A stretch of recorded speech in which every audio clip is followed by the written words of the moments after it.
La tempête.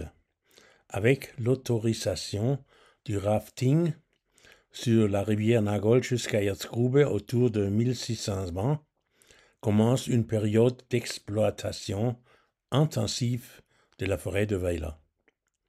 Les premiers colons de Kälberbronn comme Katharina et Mikkel exploitent la forêt comme source de revenus.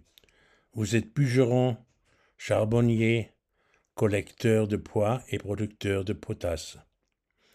On pourrait presque dire que votre appétit pour le bois ravage la forêt comme une tempête. Après une inspection le 16 avril 1737, le maître des forêts de Geisberg à Leonberg écrit dans son rapport: l'inspecté et constaté qu'à plus d'une heure de distance tout a été abattu et qu'il ne reste plus aucun arbre debout. Seuls quelques arbres individuels subsistent. Pour la production de potasse, vous utilisez des brindilles, de l'écorce et le bois des racines. La potasse abaisse le point de fusion dans la production du verre, ce qui permet aux verriers de consommer beaucoup moins de bois de chauffage et de charbon. Vers 1805, 4 producteurs de potasse à Kälberbronn et 1 à Herzogsweiler et Thurweiler sont autorisés à commencer la potasse. Il est écrit que les verreries doivent être suffisamment approvisionnés. Reforestation au XIXe siècle. Kälberbronn est presque entièrement entouré des forêts publiques.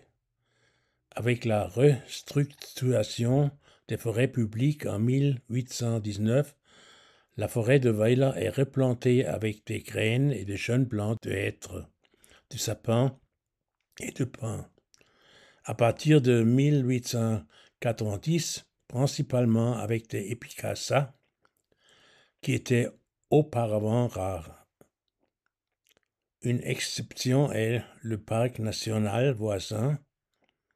Il a été reconnu comme la dernière zone ayant survécu aux coupes à blanc des siècles précédents et a été mis sous protection en 1939.